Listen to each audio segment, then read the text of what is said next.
everyone, so this is Sakshi and for my introduction I have recently selected as probationary officer through IBPS PO. So this video is all about reasoning section. Reasoning section में कहाँ से क्या करना है as a beginner, as a repeater, क्या करना है हमें, कैसे किसी पजल को पर्टिकुलरली सॉल्व करना है, कितना टाइम देना चाहिए, कैसे मैंने प्रिपेयर किया as a beginner to clearing the examination like SBA PO mains and IBPS PO. So इस वीडियो में हम सब कुछ स्ट्रेटेजिकली कंस्ट्रक्टिव वे में सीखेंगे, करेंगे और कैसे प्रैक्टिस करना चाहिए सब कुछ मैं इसमें इंक्लूड करूँगी. So let's start the video. सबसे पहले मैं बात करूँ, रीजनिंग सेक्शन हमारे बैंकिंग एग्जामिनेशन का स्लाइटली डिफरेंट है फ्रॉम अदर जो एग्जामिनेशन होता है लाइक एसएससी में अगर आप सीधा बैंक उसमें मॉक टेस्ट के क्वेश्चन प्रैक्टिस कर लो या फिर थोड़े बहुत टॉपिक से गो थ्रू कर लो तो आपका आई थिंक वो टॉपिक प्रिपेयर हो जाता है, आपका एसएससी वाला रीजनिंग प्रिपेयर हो जाता है. लेकिन जो आपका रीजनिंग बैंक एग्जाम में होता है वो it's all about puzzle puzzle puzzle puzzle puzzle. I think सबसे ज़्यादा जो वेटेज होता है वो पजल का होता है. तो बहुत अच्छे से आपको एक कंस्ट्रक्टिव वे में इससे डील करना पड़ता है. तो कैसे स्टार्ट करें, कैसे मैंने स्टार्ट किया था, किस वीडियो सोर्स को मैंने फॉलो किया था, क्या PDF सोर्स मैंने फॉलो किया था, कैसे मैंने अपना पजल ठीक किया. अगर मैं बात करूँ, पजल सेक्शन ऑलमोस्ट सबका अच्छा होता है. जो आपका रीजनिंग सेक्शन है वो सबका ऑलमोस्ट अच्छा होता है, बट मेरा कुछ ऐसा अच्छा नहीं था.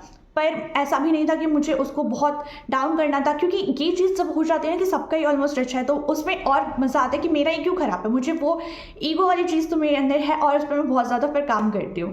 तो मैं बताती हूँ मैंने क्या किया था. जब मैं प्रिपेयर करना मैंने स्टार्ट किया था तो आप लोगों की तरह ही मुझे भी यूट्यूब से जो सजेस्ट हुआ था अंकुश रामबा सर की वीडियो आई थी, तो मैंने उसमें थोड़े से पजल के टाइप देखे थे और उसी से मैंने थ्रेड मेथड सीखा था. तो उससे वो सर्कुलर बेस्ड और रेक्टेंगुलर बेस्ड वो सब में किसी में भी फिर आपको वो सर्कल पर्टिकुलर और वो रेक्टेंगल ड्रॉ नहीं करना होता, थ्रेड मेथड की हेल्प से हो जाता है. तो वो चीज़ मुझे समझ में आ गया था और मैंने थोड़ा प्रैक्टिस किया तो वो चीज़ इम्प्लीमेंट करना स्टार्ट हो गया.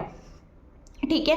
इसके बाद मैं बात करूँ, जो बॉक्स एंड बॉक्स पजल होते हैं, जो आपके संडे मंडे फ्राइडे होते हैं, जो आपके इसके बाद वो होते हैं अपोजिशन बेस्ड पजल होते हैं, रैंक बेस्ड पजल होते हैं, तो वो चीज़ उस सब चीज़ों में मुझे थोड़ा प्रॉब्लम होता था. तो वन ऑफ माय फ्रेंड जो उस टाइम पे प्रिपेयर करता था वो भी उसने मुझे सजेस्ट किया पुनीत सर के बारे में. तो ऐसे रेंडमली मैंने उनसे गो थ्रू किया और मैंने उनसे स्टार्ट किया पढ़ना. तो उनसे मैंने कॉन्स्टेंटली आई थिंक काफ़ी क्लासेस लिए थे, जितने भी क्लासेस करवाते थे. और बहुत स्टार्टिंग में मैंने अनअकैडमी का सब्सक्रिप्शन भी लिया था, IELTS सब्सक्रिप्शन, तो मैंने उससे भी थोड़े से क्लासेस लेके और प्रिपेयर अच्छे से किया था. तो वहाँ से मेरी प्रिपरेशन हो गई थी. तो पुनीत सर से मैंने काफ़ी अच्छे से किया था, तो वो जो प्रैक्टिस होता है वो बहुत ज़्यादा मैंने किया था.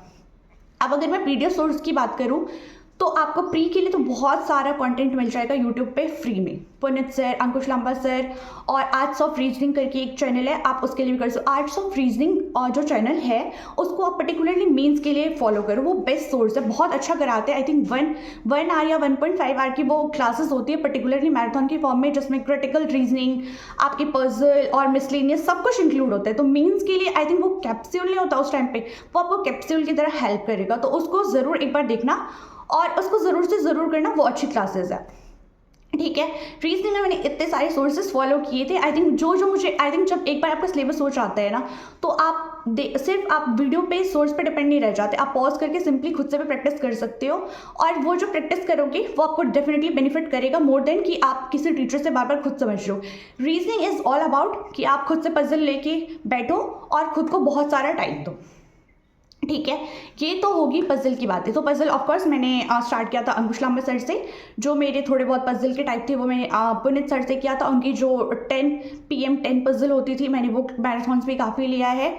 और अगर मैं कभी नहीं ले पाती थी तो मैं उनकी उसी के जस्ट कमेंट सेक्शन में पिन्ड होता है PDF, आप वहाँ से भी सॉल्व कर सकते हो. तो वो भी आपके लिए बहुत ज़्यादा हेल्पफुल होगा. और इसके बाद मैं मेंस की बात करूँ तो मैं मेंस में पुनीत सर के भी मैंने फॉलो किए हैं, जो आपके 1 आवर के मैराथन्स लेते हैं सर, वो भी. और आर्ट्स ऑफ रीजनिंग का 2 चीज़ मैंने फॉलो किया है फॉर माई मेन सेक्शन. अब आपका मिसलेनियस टॉपिक होता है, कहाँ से आप उसको प्रिपेयर करो, क्योंकि मिसलेनियस भी आपका बहुत अच्छा प्रोपोर्शन होता है. सिलॉक्स की बात करूँ मैं तो आई थिंक मैंने रेंडमली ऐसे यूट्यूब पे सर्च किया था और मेरे को अगर उसका नाम इस टाइम मुझे पर्टिकुलरली नहीं याद है, अगर मुझे वो चैनल दिखा या फिर मुझे कहाँ से मैंने किया था तो मैं आपको डेफिनेटली बता दूंगी.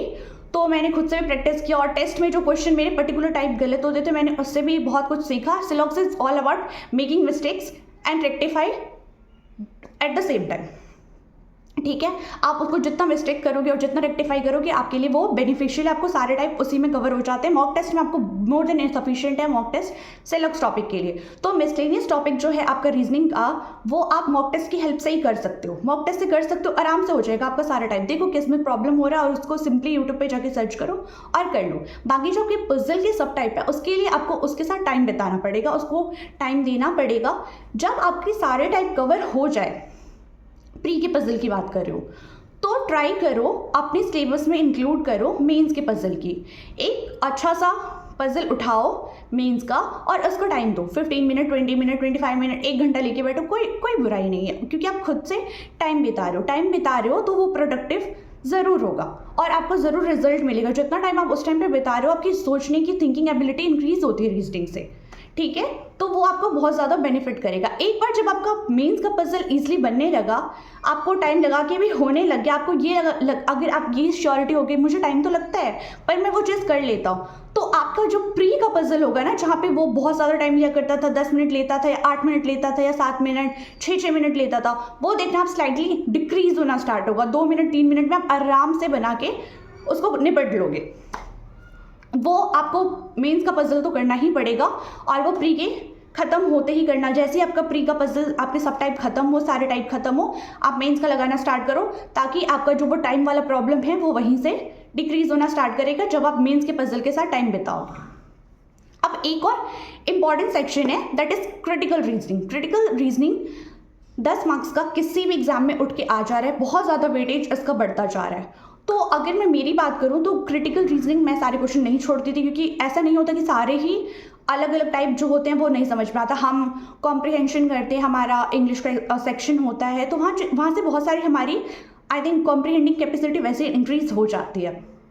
तो कुछ ऐसे सब टाइप होते हैं जैसे कोर्स ऑफ एक्शन, या फिर इसमें अब चलो इन्फ्रेंस वाला जो एक टाइप होता है वो सबसे ज़्यादा डिफिकल्ट होता है, पर मेरे जो इन्फ्रेंस वाले टाइप होते थे वो सबसे ज़्यादा सही जाते थे, क्योंकि निमिषा मैम से जब मैंने किया था तो वो इन्फ्रेंस वाले सबसे ज़्यादा क्वेश्चन कराते हैं मीन्स के पैसेज में भी, कॉम्प्रिहेंशन में भी, तो वहाँ से वो मेरा सब टाइप ठीक हो गया, ठीक है।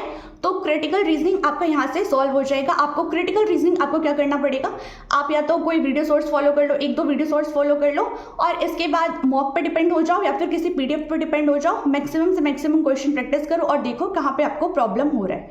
क्रिटिकल रीजनिंग आपने करना ही पड़ेगा। क्रिटिकल रीजनिंग आज के टाइम पे सबसे ज़्यादा वो चीज़ है जहाँ से आप मार्क्स स्कोर कर सकते हो, और क्वेश्चन भी ऐसा नहीं होता कि सारे ही हार्ड होते हैं, कुछ क्वेश्चन 2 या 3 ऐसे भी होते हैं जो आप इजिली कर सकते हो और आपको थोड़े से टाइम में वो अच्छे खासे मार्क्स देके जा सकते हैं। क्योंकि जब आप ऐसे एग्जाम फेस कर रहे हो जहाँ पे 0.5, 0.90 से किसी का सिलेक्शन रुक जा रहा है, वहाँ पे ये सारे मार्क्स 2-2, 3-3, 4-5, 5 मार्क्स, 10 मार्क्स बहुत ज़्यादा मैटर करता है, ठीक है।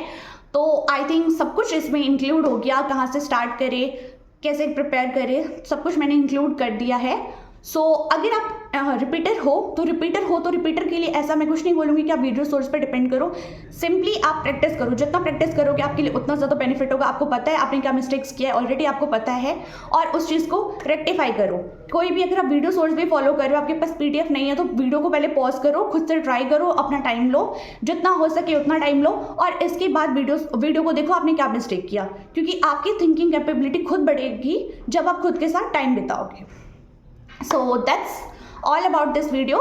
Reasoning section is done and with this मैंने सारे सेक्शन कवर कर दिए हैं। सबसे पहले मैंने arithmetic, current affair section, English section और आपका ये रीजनिंग सेक्शन भी कवर हो गया। अगर आप कोई वीडियो नहीं देखा है तो please go through my channel, आपको सारे वीडियोज़ मिल जाएंगे स्ट्रेटेजी के साथ। Thank you so much for watching this and keep practising, keep learning. Bye bye.